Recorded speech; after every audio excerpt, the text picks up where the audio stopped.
नमस्कार दोस्तों, server study में आप लोग साथ है। आज के वीडियो में हम क्लास 10th का हिंदी का चैप्टर 2 20 के दांत का ऑब्जेक्टिव क्वेश्चन करेंगे, जो आपकी बोर्ड एग्जाम के लिए काफ़ी महत्वपूर्ण क्वेश्चन है। ये सभी क्वेश्चन आपकी बोर्ड परीक्षा में पूछा गया है, तो क्या करना भैया, इन सभी प्रश्न को आपको याद कर लेना है।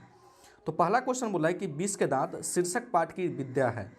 तो भैया 20 के दांत शीर्षक पाठ की विद्या क्या है, इसका जो राइट आंसर हो जाएगा भैया बी हो जाएगा, कहानी है। ठीक ना। तो आपकी बोर्ड परीक्षा के लिए काफ़ी महत्वपूर्ण क्वेश्चन है, तो क्या करना है, आपको याद कर लेना है।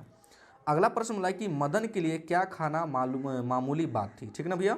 तो भैया मदन के लिए क्या खाना मामूली बात थी, तो भैया क्या, तो मार। ठीक ना। अगला प्रश्न बोला कि नलिनी बिलोचन शर्मा द्वारा लिखित कहानी निम्न में से कौन है। तो भैया नलिनी बिलोचन शर्मा द्वारा लिखित कहानी निम्न से कौन है, तो भैया क्या हो जाएगा, 20 के दांत। ठीक ना। चलिए अगले प्रश्न को देखते हैं। अगला प्रश्न काफ़ी महत्वपूर्ण क्वेश्चन है कि 20 के दांत कहानी के रचयिता कौन है। तो भैया 20 के दांत कहानी के रचयिता कौन है, तो भैया क्या हो जाएगा, नलिनी बिलोचन शर्मा। ठीक ना। अगला प्रश्न बोला कि सीमा रजनी आलो शेफाली आरती पोलो किसकी बहनें थी। तो भैया सीमा रजनी आलो शेफाली आरती पोलो किसकी बहनी थी, तो इसका जो राइट आंसर हो जाएगा भैया बी हो जाएगा, खोखा का। ठीक ना। ठीक, खोखा मतलब कि कासू। अगला प्रश्न बोला कि खोखा के दांत कितने तोड़े, खोखा के दांत किसने तोड़े। तो कि कौन तोड़ा था भैया, तो मदन ने तोड़ा था। कितना दांत तोड़ा था भैया, तो 2 दांत तोड़ा था। ठीक ना। आपको याद रखना है, ये भी क्वेश्चन आपकी बोर्ड परीक्षा के लिए काफ़ी महत्वपूर्ण क्वेश्चन है। अगला प्रश्न बोला है कि नलिनी बिलोचन शर्मा का जन्म कितना ईस्वी में हुआ था। तो भैया नलिनी बिलोचन शर्मा का जन्म कितना ईस्वी में हुआ था, इसका जो राइट आंसर हो जाएगा आपका सी हो जाएगा। ठीक ना, 1916 में। ठीक ना। अगला प्रश्न बोला कि सेन साहब की कार की कीमत क्या थी।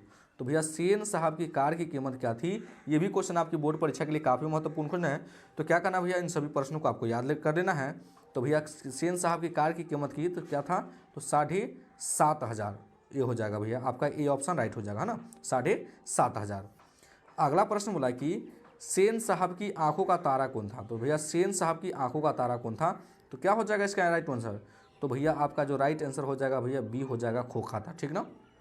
खोखी हम लड़की को बोलते हैं, खोखा लड़का को बोलते हैं। ठीक ना। अगला प्रश्न बोला कि मोटर को कोई खतरा हो सकता था, तो किससे खतरा हो सकता था भैया, तो खोखा से हो सकता था, जिसका नाम क्या था भैया, तो कासू था। ठीक ना।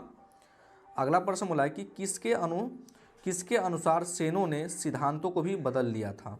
तो भैया किसके अनुसार सेनों ने सिद्धांतों को भी बदल लिया था, इसका जो राइट आंसर हो जाएगा आपका बी हो जाएगा। ठीक ना, मदन के अनुसार, कहाँ मार दिया हमें, इसका जो राइट आंसर हो जाएगा भैया बी हो जाएगा, खोखा के अनुसार। ठीक ना।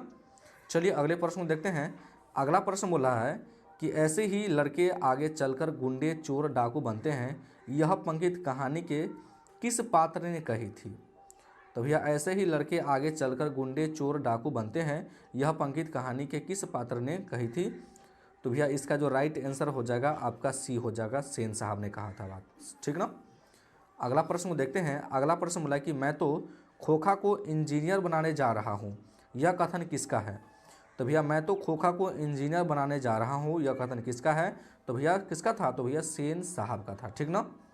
चलिए अगले प्रश्न को देखते हैं। अगला प्रश्न बोला कि सेन साहब की 5 लड़कियां कैसी थी। तो भैया सेन साहब की 5 लड़कियां क्या थी, तो भैया सुशील थी। ठीक ना। ये सभी क्वेश्चन आपकी बोर्ड परीक्षा के लिए काफ़ी महत्वपूर्ण क्वेश्चन है।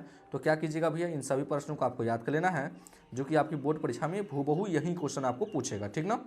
तो वीडियो देखने के लिए बहुत बहुत धन्यवाद।